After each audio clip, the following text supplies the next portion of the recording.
홍명보 감독이 축구대표팀 사령탑 선임 과정에서 대한축구협회 전력강화위원회 회의에서 1순위가 아닌 2순위 추천 후보였다는 스포츠윤리센터 조사 결과가 나와 논란을 낳고 있습니다. 스포츠윤리센터는 지난 7월 대한축구협회의 축구대표팀 감독 선임 관련 비리가 있다는 제보를 받고 조사에 착수했으며 약 4개월 만에 이를 마무리하면서 정몽규 회장과 김정배 부회장, 이임생 전 기술총괄이사에 대해 문화체육관광부 징계를 요청하는 조처를 의결했습니다. 이번 스포츠윤리센터의 징계 요청 결정문에서 논란이 불거진 것은 홍 감독에 대한 전강위의 추천표였는데요. 신동욱 국민의힘 의원실을 통해 확인한 결정문에 따르면 스포츠윤리센터는 축구협회 국가대표 전강위 10차 회의에서 홍 감독이 다비드 바그너 감독에 이어 두 번째로 많은 추천을 받았습니다. 이는 축구협회가 지난달 전강위 10차 회의록을 공개하면서 홍명보 감독과 외국인 감독이 가장 많은 7명의 위원으로부터 추천받았다고 밝힌 것과는 배치되는데요. 홍 감독과 함께 최다 추천을 받았다던 외국인 감독은 바그너 감독입니다. 대표팀 감독 선임 과정을 살펴본 문체부 감사 결과에서도 홍 감독이 전강위 10차 회의에서 바그너 감독과 최다 추천 후보였다는 축구협회 발표 내용과 크게 다르지 않았습니다. 그러나 스포츠윤리센터는 당시 한 위원이 추천 대상에 바그너 감독을 언급했으나 축구협회 회의록에는 이를 누락한 것으로 확인됐다고 짚었습니다. 스포츠윤리센터는 결정문에서 해당 위원으로부터 의견을 청취한 결과 회의록에는 추천하지 않았다는 외국인 바그너 감독을 추천한 것이 사실로 확인했다며 이에 따라 바그너 감독이 8명의 위원으로부터 추천을 받아 단독으로 1순위가 된다. 홍 감독은 7명의 추천으로 2순위였다고 했습니다.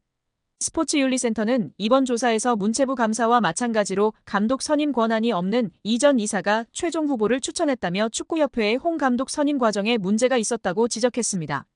더불어 정 회장이 단체 수장으로서 감독 선임 과정을 제대로 관리 감독하지 못했다고 판단, 직무태만으로 징계를 받아야 한다고 했습니다. 김 부회장은 권한 남용, 이전 이사는 최종 선임 과정을 불투명하게 진행한 점을 이유로 징계 대상자가 됐습니다. 2005년 8월 22일 홍명보 당시 대한축구협회 이사는 파주 국가대표 트레이닝센터에서 시작된 KFA 2급 지도자 강습회에 참가했습니다. 홍명보는 지도자 자격증이 없는 상태였는데요. 지도자를 할 생각이었다면 상급 지도자 자격증부터 따야 했습니다. 상급 지도자 자격증을 따면 유소년이나 초등학교 축구교실에서 지도자 생활을 할 수 있었습니다.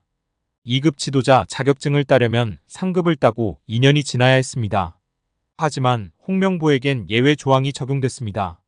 협회는 국가대표팀에서 A매치 20경기 이상을 소화하거나 K리그 100경기 이상 출전한 경력자들에 한해서는 상급 지도자 자격증 없이 바로 2급 지도자 자격증을 딸 수 있게 했습니다. 2005년 9월 26일 협회는 딕 아드보카트 한국 축구 대표팀 신인 감독을 보좌할 코치 중 한 명으로 홍명보를 택했습니다. 지도자 자격증이라곤 전무했던 홍명보가 2급 지도자 자격증을 딴 지 3주 만이었습니다. 자격 논란이 불거졌습니다. 2급 지도자 자격증을 보유한 자는 중학교나 고등학교 팀만 지도할 수 있었는데요. 당시 KFA 규정에 따르면 대한축구협회 1급 지도자 자격증이나 아시아축구연맹 A급 지도자 자격증을 취득한 자만 대표팀 지도자로 일할 수 있었습니다. 협회는 당시 지휘권을 갖지 않는 보조 지도자 역할이기 때문에 홍명보 코치의 1급 자격증 취득 여부는 크게 문제될 것이 없다는 입장이었습니다.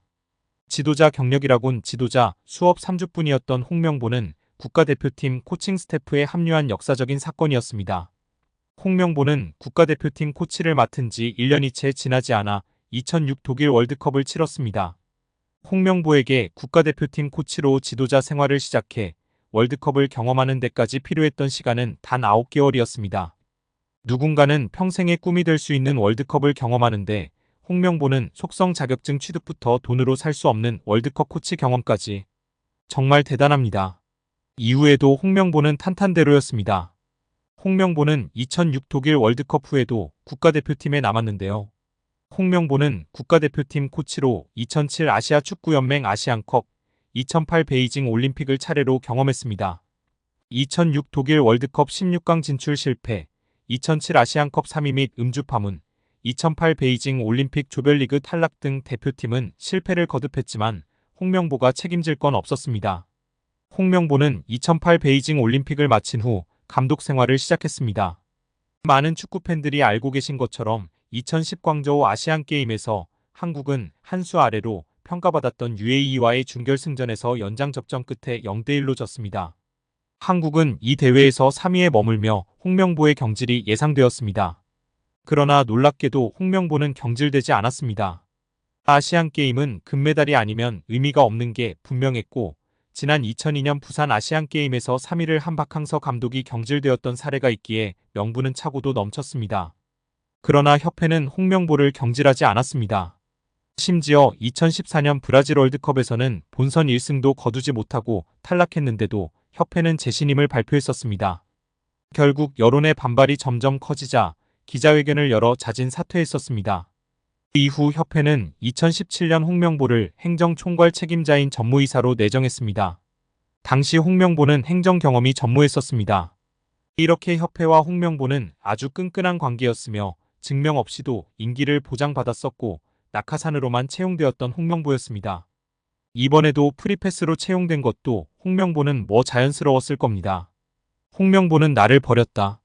이젠 대한민국 축구밖에 없다고 하며 대표팀 감독을 승낙했다고 밝혔었는데요. 홍명보가 버린 건 자신이 아닌 울산입니다. 울산은 3년 재계약을 맺은 지 1년도 지나지 않은 감독을 협회에 내어주면서 상처만 남겼습니다. 홍명보는 대표팀 감독으로 실력은 물론이거니와 도의 신의를 저버리는 인성도 문제가 있는 감독입니다. 속히 선임 취소 혹은 자진 사퇴만이 답입니다. 그렇다고 문체부의 감사가 맹탕은 아니었습니다. 축구협회의 아픈 곳을 제대로 찌른 부분이 있었으니 천안축구종합센터의 정부 보조금 유용 문제였습니다. 축구협회는 2021년 7월 천안센터 스타디움 건립에 정부 보조금 약 56억 원을 신청했는데 사무공간이 없는 곳으로 신청한 초안과 달리 문체부와 협의 없이 사무공간 건물을 따로 짓는 것으로 추후 계획을 변경한 것으로 드러났습니다. 문체부는 축구협회가 굳고 보조금을 사실과 다르게 거짓으로 신청했다고 규정하고 보조금을 환수하는 것은 물론 보조금법에 따라 최대 5배의 과징금을 물릴 방침입니다. 이렇게 되면 축구협회는 최대 300억 원에 이르는 돈을 부담해야 하는 처지가 되는데 천안축구센터 건립을 위해 하나은행과 615억 원 한도의 대출 계약을 약정하는 등 이미 막대한 채무를 지고 있는 축구협회의 재정 상황에서 결코 가볍게 볼 일이 아닙니다. 정 회장이 남은 임기는 물론 사선 연임에 성공하더라도 큰 재정적 부담을 안은 채 축구협회를 운영해야 하는 상황에 몰리게 됩니다. 문체부 고위 관계자는 아직 굳고 보조금 관련 어느 정도 과징금이 책정되는지 정확히 결정된 것은 없다. 원금 56억 원 전체를 환수할지 여부부터 심의해야 하는 상황이다라며 과징금의 정확한 규모에 대해서는 여지를 남겼다. 다만 정몽규 회장이 정부의 징계 조치에도 불구하고 사선 도전을 강행한다면 이른바 괘씸죄를 적용해 액수는 커질 수 있다는 전망도 나오고 있습니다. 유인촌 문화체육관광부 장관은 축구 국가대표팀 감독을 새로 선발할 경우 홍명보 감독도 다시 지원해서 공정한 절차를 밟아야 한다고 밝혔습니다. 유인촌 문체부 장관은 오늘 27일 KBS 일요진단 라이브에 출연해 홍명보 감독도 여러 가지 본인이 억울한 점이 있거나 문제가 있다고 생각하면 면접도 다시 하고 또 그 외에 다른 경쟁자와 함께 과정을 제대로 거쳐서 선임되는 게 맞다고 말했습니다.